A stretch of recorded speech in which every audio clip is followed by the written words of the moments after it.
Достар, бүгін біз сіздермен сырға жасап үйренетін боламыз. Мынандай ерекше, әдемі, өте нәзік сырға жасап үйренетін боламыз. Ол үшін бізге қажетті құралдар. Мына жерде мен бір сырғаның ғана расходын, керек құралдарын көрсетіп жатырмын. Екінші сырғаға да дәл осындай құралдар қажет. Яғни 8 штук бусинки 6 мм-ліктен, 8 мм-ліктен, одан кейін 10 мм-ліктен бір штук. Одан кейін мынандай горный хрусталь тасынан осындай домалағын алсаңыздар да болады, немесе ромбик тәріздесін алсаңыздар да болады. 3 штук керек, және бисер керек, мынандай кольцо керек, және швенза керек. Сырғаның основасы. Лескамыз керек, сосын біздің инструменттеріміз. 2 штук мына жерде бисер инесі керек. Бірінші біз мына жерде лескамызды ұзын етіп кішкене кесіп аламыз. Шамамен бір 50-60 сантиметрдей етіп.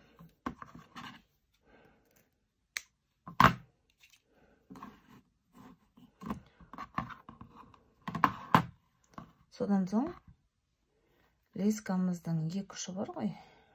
Сол 2 ұшына 2 бисер инені кіргізетін боламыз.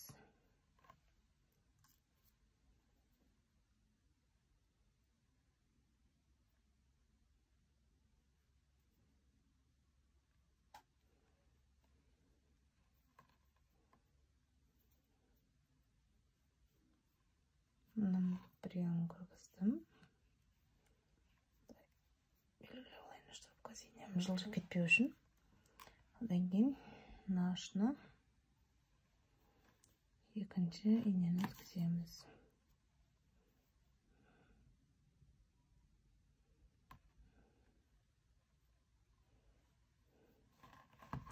Екі жағын мүмкіндігінше теңдей қылып өткізіп алыңыздар.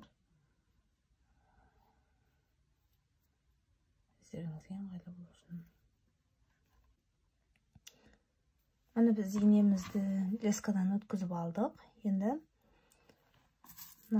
бір бисерді өткіземіз.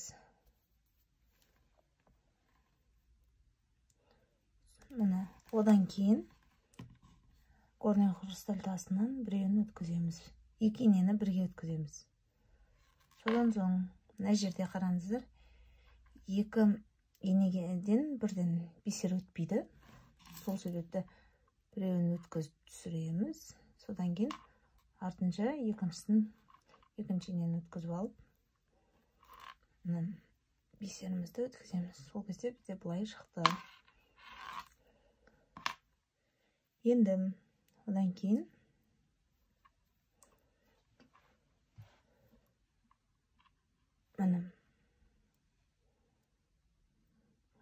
бусинкемізді өткіземіз.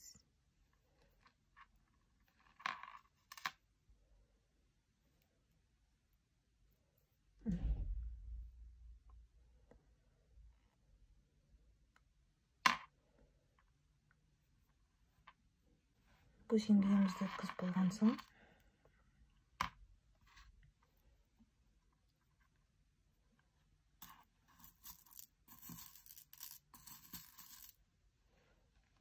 әр инемізге 6 бисерден өткіземіз. 2, 3, 4, 5, 6. 1, 2, 4, 5, 6. Енді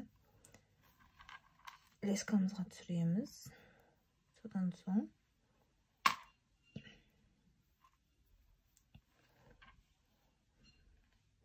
мына 10 мм-лік бусинкемізді алып өткіземіз. Мына екінші инемізді төмен жағынан емес, шығып тұрған жағынан кіргізіп, осылай өткізіп аламыз. Екеуін бұлай өткізген соң төменге қарай түсіреміз.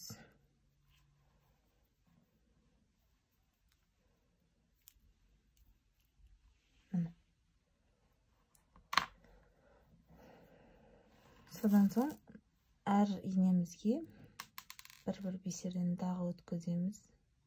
Одан бір бусинканы 8 мм-ліктен, сосын тағы 2 бисер бір-бірден, 2 инеге бір бисерден, сосын тағы бусинкеміз және 2 инеге де бір бисерден өткіземіз.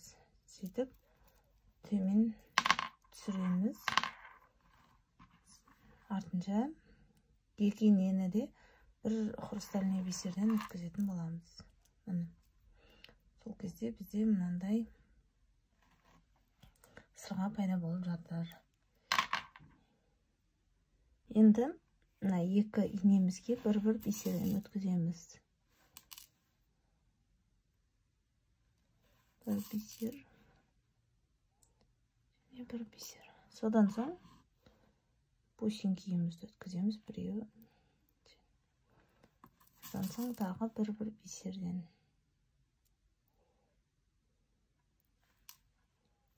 Өткіземіз.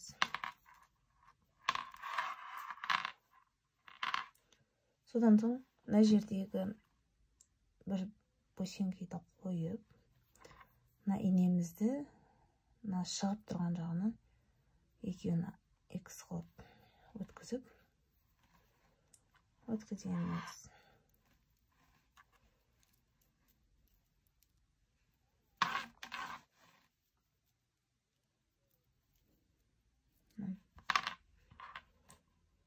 Біздің қарап отырсаңыздар, сырғамыз дайын болып жатыр. Жақсылап тартып қойыңыздар. Содан соң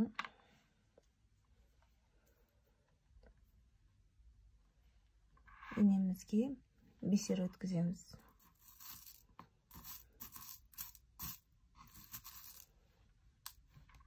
Әр инемізге 4 бисерден өткіземіз. Біреу, 2, 3, 4. Мына жағына да дәл солай. Біреу, 2, 3,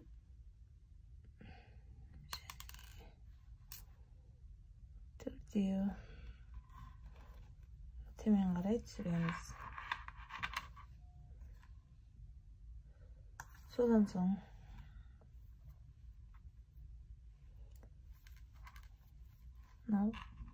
кордный хрусталь тасымызды бірге өткіземіз.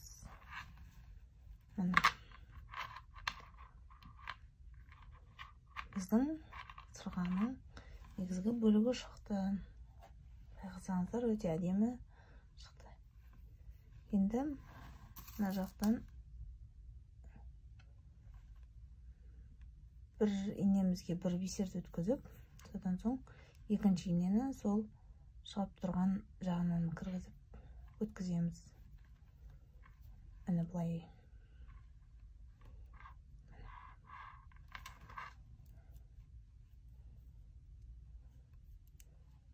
Жақсылап тартып алыңыздар.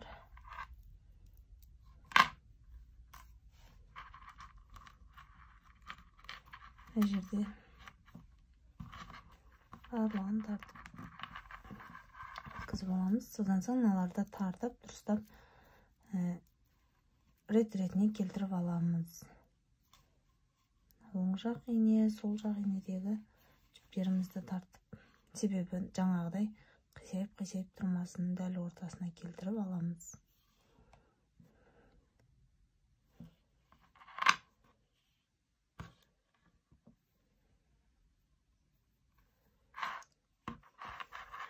Содан соң бисерге тиіспейміз. Горный хрусталь тасына кіргізіп, 4 бисерден бұлай шығарамыз. Содан соң бір бисер аламыз.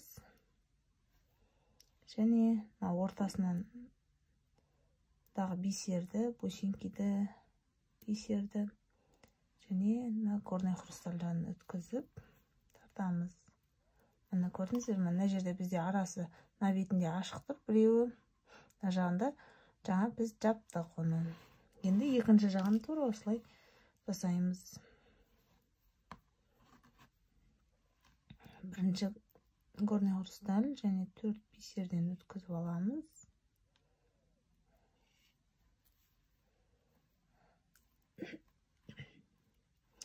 Содан соң бір бисерді алып,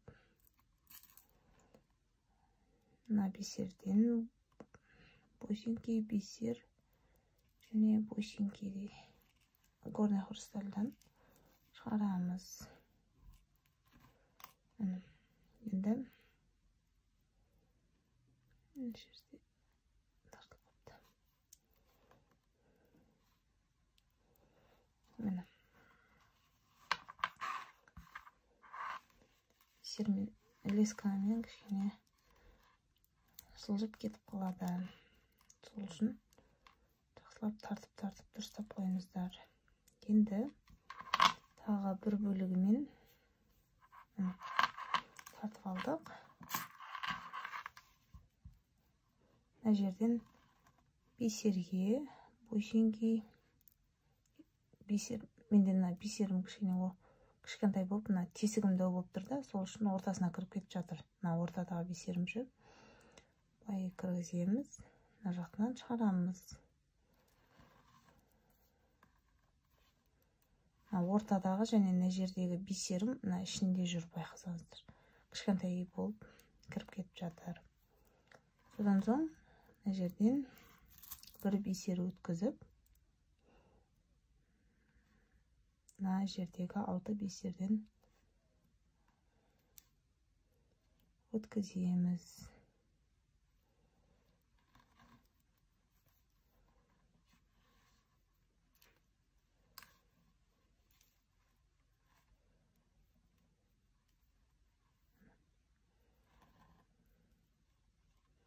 Алты бисерден өткізгеннен кейін бусинки үстіндегі бисер және мынау горный хрустальдан өткізіп шығарамыз. Енді екінші жағын тура осылай жасаймыз. Мына жерден шығып тұр. Бисер, бусинки, бисер, бусинки және мына жерде бір бисерден шығарамыз.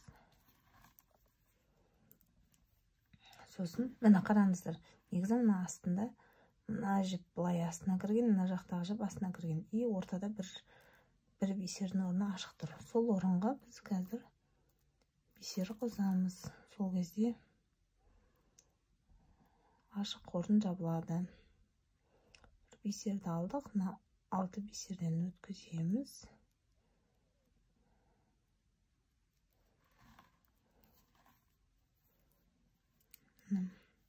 Мына көрдіңіздер ме?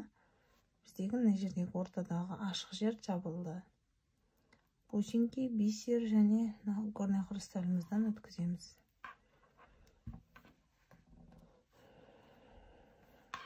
Жақсылап тартып шығамыз. Содан соң төбесінде тұрған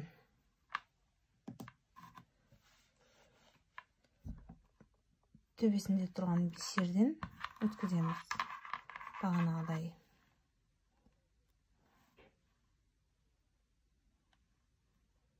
Біреуін бұлай, біреуін соған қарама қарсы кіргізіп өткіземіз.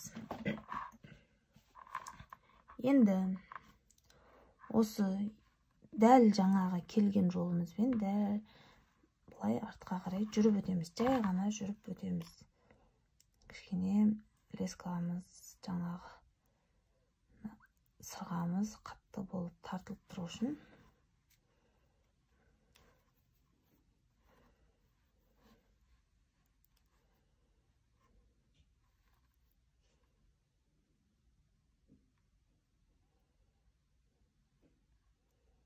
Барлығын қайтадан жүріп келе жатырмыз.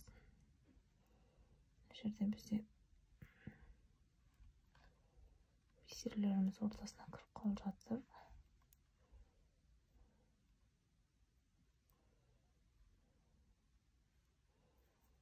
Şuradan былай шығарамыз.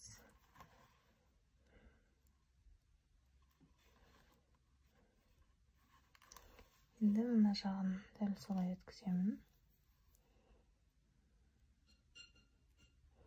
Бұл жерде жай ғана қабаттап өткізіп шығып жатырмыз, бір сөзбен айтқанда.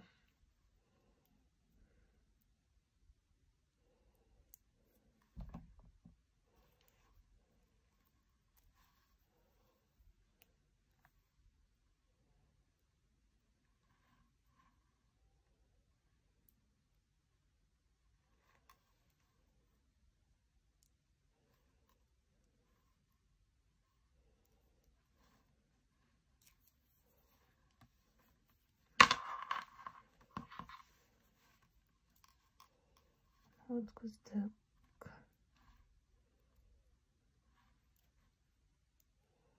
Тағы бір хрустальдан былай және былай.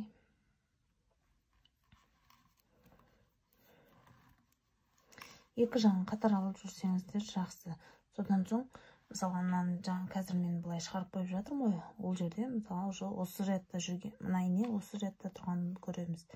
Егер сіздер сразу өткізіп кеп мына жағынан шығарып қойсаңыздар, мына жерде қазір шатасызды, қай жағынан өтіп қойды, қай жағынан өтпей қойды білмей қаласыз. Сол себепті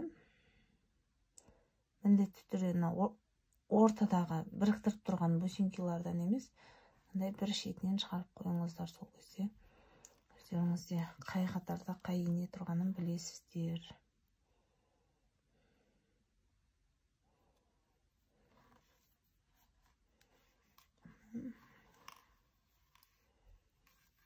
Жағында дәл солай өткіземіз.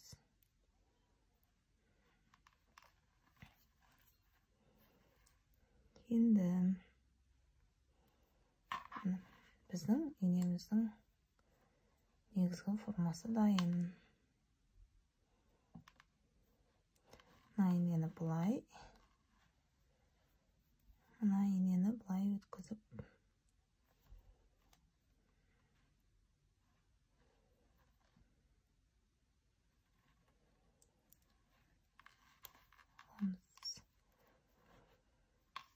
енді осы жерден қайтадан горный хрустальға кіргізіп, қайтадан мына бисерлердің ішімен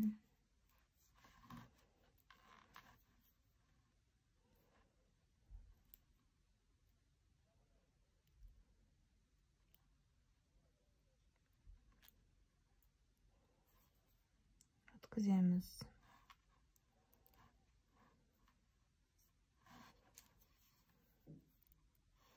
Мына осылай өтті, бұны қоя тұрамыз. Енді міне жаңағы өткізіп алған инеміз бар ғой, соны жерден шығарып қойдық. Қазір екінші жағын өткіземіз. Содан соң сіздерге көрсететін боламын. Горный хрустальға кіргіземіз. Бисердің арасымен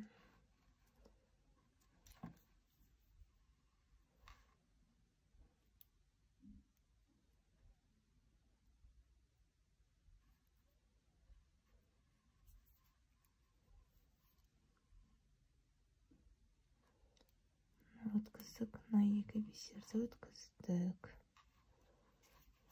Енді міне екі инеміз екі бисерден шығып тұр. Мына ине, мына жақтан шығып тұрған инемізді, міне мына инені мына бисерден өткіземіз. Ал бұл бисерден шығып тұрған инені мына бисерден өткіземіз. Түсінікті ғой, мынаны былай өткіземіз. Ал мына инемізді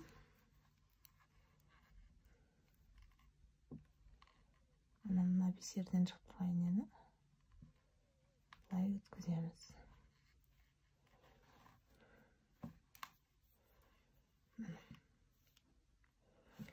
Содан соң осы жерден жақсылап байлаймыз.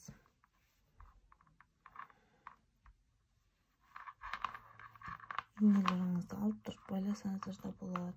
Жоқ десеңіздер, инені ұстап тұрып байласаңыздар да болады. Жақсылап тартып байлаймыз. Қатты байласақ былай түйген жерімізде қатты көрініп тұрмайды.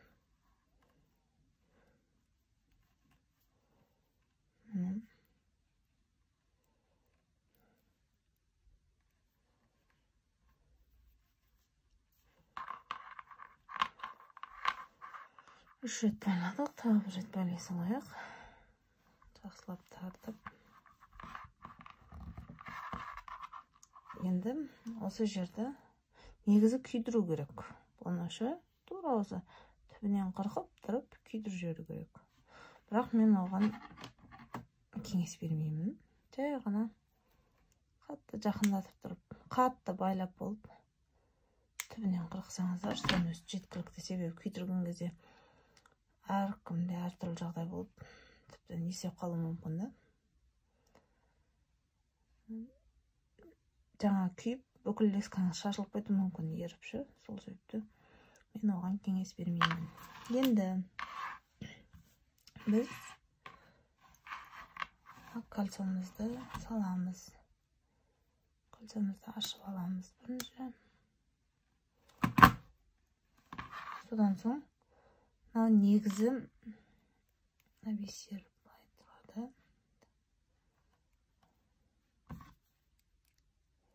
Мына жер кішкене қиындау, бірақ сонда да жасасаңыздар өте әдемі болады. Бисерді кішкене көтеріп тұрып, сол бисердің арасындағы лескаға өткізуіміз керек. Түсінесіздер ғой,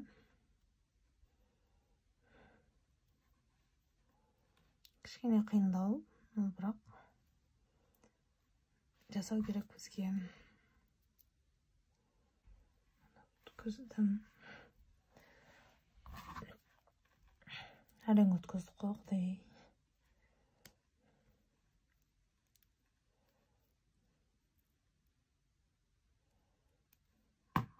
Жаңа соңғы түйген кезде кішкене сәл босатып қойым керек екен. Менде қатты тартып жүрген ғой, сол себепті кіргізу өте қиын болды. Енді мынауымызды өткізіп алдық. Жауып тастап қойым. Содан соң мына швензамызды өткіземіз.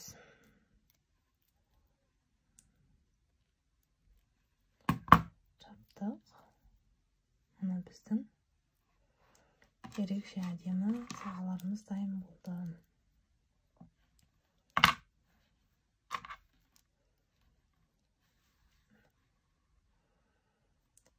Асықпай отырып, әдемілеп жасап алсаңыздар болады. Дәл осындай схемамен қосымша браслетінде жасауға болады.